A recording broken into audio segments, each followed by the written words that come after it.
So people always ask me, when they saw me in the gym in the pumping iron days, they say, why is it that you're working out so hard?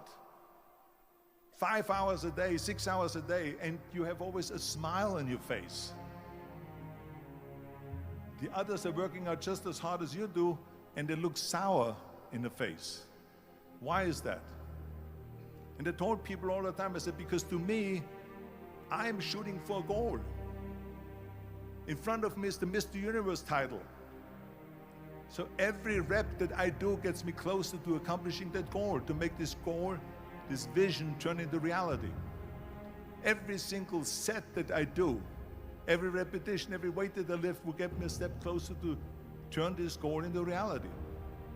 So I couldn't wait to do another 500-pound squat.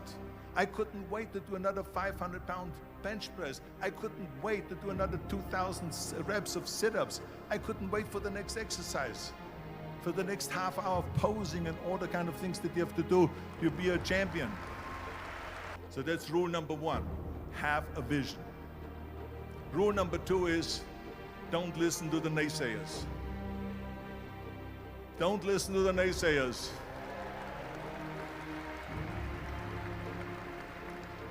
Everything I ever did, the thing that I heard out of people's mouth was, that's impossible. That can't be done. Or no.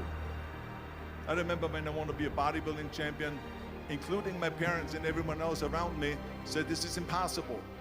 Why don't you become a ski champion? That's what they do in Austria. Or bicycle champion, they do some track and field. You can't be a bodybuilding champion. That is exactly what I heard, and of course I proved to the people that it can't be done. So whenever someone said to me, it can't be done, I heard it can be done. When they said no, I heard yes. And when they said it's impossible, I heard it is possible. Because I am a strong believer.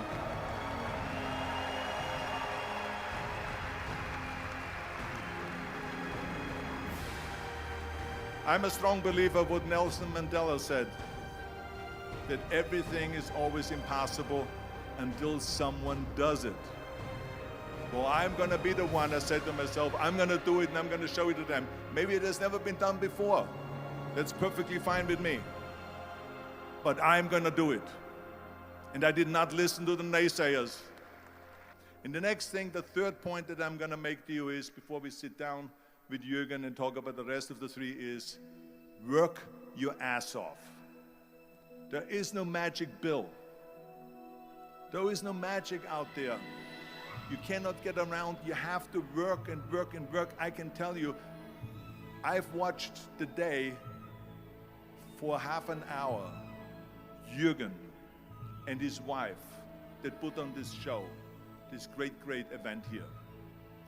They work their ass off to put this together. All year long they work and they work and they work. This does not come together by itself.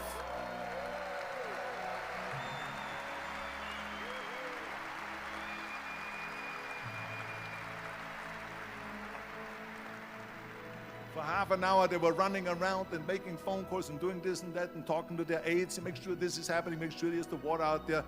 Talking about water, love water. Make sure of this and make sure of that and all that stuff. So it's work. And it drives me crazy when people say they don't have enough time to go to the gym for 45 minutes a day and work out. Or to do something for 45 minutes to an hour a day to improve. If it is physically improve or if it is mentally to improve. Imagine you read 1 hour a day about history. How much you will learn after 365 hours in 1 year. Think about if you study about the history of musicians, of composers, how much you would know. Imagine if you would work on a business, on some business that you want to develop every day for an hour. Imagine how further along you will go and get. So it drives me nuts because we have, when people say we don't have the time, we have 24 hours a day. We sleep 6 hours a day. So that gives you still 18 hours. And there's someone shaking their head out here in front. They say probably, I don't sleep 6 hours, I sleep 8 hours, right? Or just sleep faster.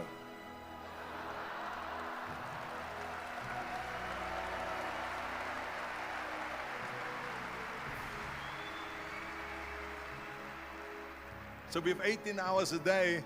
The average person works around 8 to 10 hours. So let's assume it's 10 hours, so we have 8 hours left. Then you travel around an hour a day, maybe 2 hours a day. So now you have still 6 hours left. So what do you do with these 6 hours? What do you do with these 6 hours? Then we eat a little bit, then we schmooze a little bit, talk a little bit to people and all that stuff. But you can see how much time there is available if you organize your day. So you got to work hard. I mean, let me tell you something. When I went to America, I went to college. I went and worked out 5 hours a day. And I was working on construction. Because in those days in bodybuilding, there was no money. I didn't have the money for food supplements or anything. So I had to go to work. So I worked on construction. I went to college. I worked out in the gym, and at night from 8 o'clock at night to 12 midnight, I went to acting class 4 times a week. So I did all of that. There was not one single minute that I wasted. And this is why I'm standing here today.